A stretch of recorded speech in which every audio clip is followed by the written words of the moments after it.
Hey, what's up? It's your boy 90C. And to be honest, this is like my fifth time recording this video, so I'm really getting frustrated. I just wanna but I'm gonna keep it all together and try to work through this. And hopefully this is the last time and this is the final version that you'll get to see. Um, I'm here first of all to talk about basketball wise. I have no excuse, no reason that this shouldn't have been up yesterday because I am the biggest basketball wise fan. That's my second favorite show behind Bad Girls Club. So I don't know why I procrastinated, but I'm here now. I don't know if anybody was waiting. I don't think I have any subscribers. So we gonna work on that though. So anyways, though, um, I'm here to talk about, like I said, basketball wives first, and among other things, and we'll get to those later. But basketball wives, I am Tammy's number one fan. I love her to death. Who doesn't? I mean, it's pretty apparent Tammy is probably the fan fave on the show, at least among the demographic that the show is targeted towards. Um, I will say my only problem with Tammy is that the fact that I forget that she's twice my age. I'm 20, she's 40. So the fact that she's 40 and sometimes she still acts the way she acts is a little bit like, what are you doing? Like, come on, get it together. But I love the fact that she keeps it real. I love the fact that she's totally herself and she doesn't care what other people think. And I love the fact that many people may not know this, but Tammy has another side, kind of like myself. She'll take it there if she has to take it there if she feels disrespected. But if you've ever heard Tammy speak, aside from the just loud, rambunctious, tell it like it is, Tammy, you'll know that she does have another side where she's, educated. She's just a totally different person than um, who she is on the show. And I believe that, of course, that's what you're going to see on the show because it's good for TV. So of course I'm with everybody else. I love Tammy and I love Royce. And I must say it feels so good to have people like who I like on the show because I'm usually the person that likes the person everybody else hates. Like if we go back to Bad Girls Club season 6, I loved Shar to death.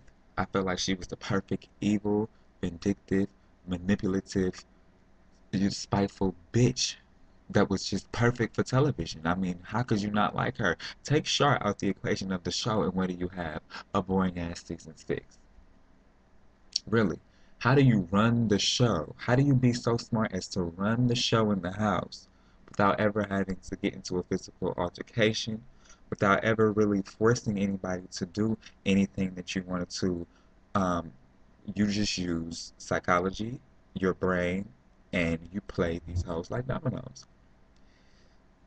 I believe that's genius to me. And how could you hate someone that's just so smart? I didn't understand it. So I was a big fan of Shar. Kisses to Shar. But back to basketball wise, like I said, I'm a fan of Tammy. I'm a fan of Royce. I love how Royce keeps it real. Royce and Evelyn's fight was definitely like a shocker to me. I'm like, whoa, Royce, you got it in you? Like I knew you had it in you, but I didn't know you had it in you. So like that was a little bit surprising. I liked it though. Um, let me get comfortable. I feel like I'm moving around too much. So I got on this beater. I'm in my pajamas, so don't try to pass me up as a bum or anything. Nothing like that. I just am real comfortable right now. But as I was saying, I love Royce. Moving on to Evelyn, no, no, just big old hoe is my words for Evelyn. Even your own daughter basically calls you a hoe. Did anybody else catch that on the Monday night's episode where she said, "You and all your men"? Like, girl, did you just try to throw shade at me? Like, what's up with that? But I mean, it is what it is. If your mama's a hoe and you're gonna proclaim it, then damn it, she's a hoe. So you ought to be able to keep it real with everybody, even your mother. And if she's a hoe, then she's a hoe. Um, so I'm not a big fan of Evelyn. Jennifer's head is just stuck up Evelyn's ass, and she has no true identity of her own. And we're just gonna move right past Jen because aside from having her head stuck up Evelyn's ass, she has no real, you know, identity on the show. And to me, the real non-motherfucking factor on the show is Shawnee. I know it's her show, but bitch, you need to choose whether you want to be on the show or whether you want to be the one of the producers of the show. Because this whole 3 episodes out of 13 episodes each season, it's just pointless. You're making yourself look like a non-motherfucking factor. Nobody cares about Shawnee. Nobody cares about your life. Nobody cares. Okay, I forget you exist. I haven't seen you since episode 1. And then the crazy part is we wasn't seeing that much of Tammy, but everybody's on Twitter like, where Tammy at? She matters. You're the non-motherfucking factor. Evelyn, you should have said that to your friend Shawnee, is what you should have did. So anyway, um, the next one, Mika. Mika is the epitome of the word fake so far this season in my eyes. She flip flops. She says one thing and says another. She's just the epitome of the word fake. I don't like her. I can't picture myself liking her in the future. It's going to take a total transformation for her to go from Mika to as real as Tammy. I don't believe that that's going to happen. So I just, I'm done with Mika. Susie, one word to describe Susie, idiot. Um, who else? I think that's it. So I think that's the show. And anybody I forgot is just a non-motherfucking factor. And I just remembered Ashley. So basically, she's a non-motherfucking factor on the show. She really has no real identity on the show either. She's a bitch who sits up and I think I don't know what's going on with her and her boyfriend. I don't know if she's lying or well, her fiance now, excuse me. But I don't know if she's lying or what's going on with that situation. But I definitely will keep you updated and posted on Basketball Wives and giving you reviews and opinions of my episode after each episode. I was slipping up because I was procrastinating. I had to take care of some stuff for school and stuff like that. But I'm going to really, really, really, really, really try hard to do that for you guys every week. I don't know who I'm talking to quite yet because I don't have any followers, but I'm going to change that. So, anyway, moving on from Basketball Wives to Mario, the singer, not the little you know, Nintendo guy. Sorry. Um, that's how you know that. I'm telling my age there. Sorry. Some people don't know what Nintendo is. But anyway, um, Mario has a new song called My Bed. Not to be confused with Lay in My Bed, a song that was not released but recorded a couple years back that some people may be familiar with. It's a song called My Bed. I like the song. I was reading comments from other people on the website that I reviewed it at, and they did not like the song. Majority of people did not like the song. I like the song. One thing that the critics did say that was correct is the song sounds a little bit in the lane of like Chris Brown or Usher. It's more of a dancey song, and I don't remember if Mario can dance or not, but that lane is filled. Chris Brown and Usher have that on lock. I don't see nobody competing with them for that little, crown of R&B singers dancer. It's that he might as well compete with Trey Songz in a little round of the sex songs, basically. Um, the song, though, like I said, I like it. You'll probably have to hear it for yourself. And when you type it in on YouTube, you're gonna have to scroll down because it's not gonna be the first result because of the song "Lay in My Bed." It's gonna be the first couple results. So if you want to hear the song on YouTube, type in Mario My Bed and scroll down a little bit and listen to it because it's really a good listen if you ask me. It kind of reminds me a little bit of Omarion's "I Get It In." So if you were kind of like a fan of that song, it's kind of excuse me, kind of reminiscent of that. So I would say listen to it. Moving on to someone who many people may not know, but I find this hilarious, so I'm going to share. Um, Amy Winehouse. Amy Winehouse is most known for her song "Rehab." The song that tried to make me go to rehab. I said no, no, no. Um, that song that was her basically her biggest hit thus far. Um, you probably haven't heard from her after that because she had all type of issues dealing with drugs, alcohol, relationships, and just fell off the map completely. She was supposed to make a return. somewhere overseas. I forget where, but you can find the video on YouTube of her being a hot ass drunk ass mess.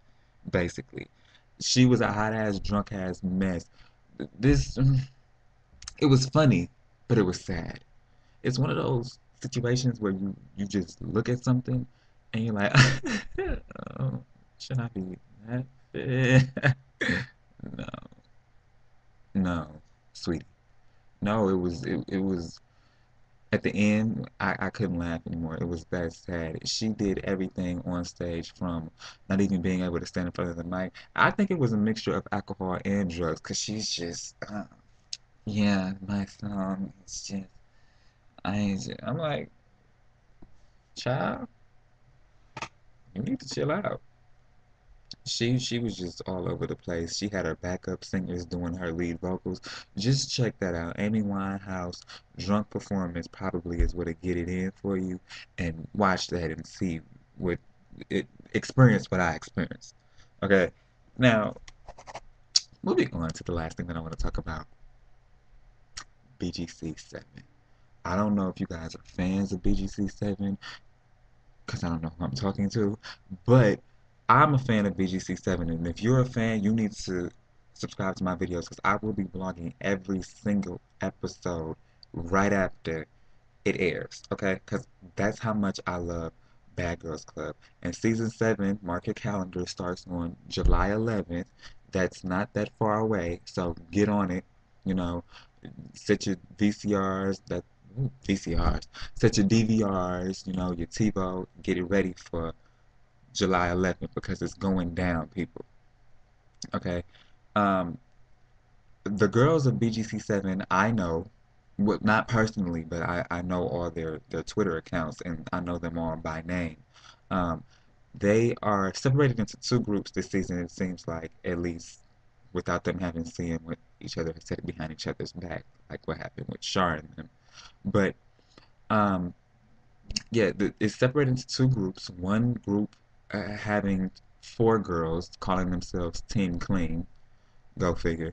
Another group dealing with three girls calling themselves Team Real. Of course, I'm always going to be for the real team because I represent anything that's real and I respect anything that's real. So far, judging off the girls' personalities through their tweets, I'm really loving Team Real.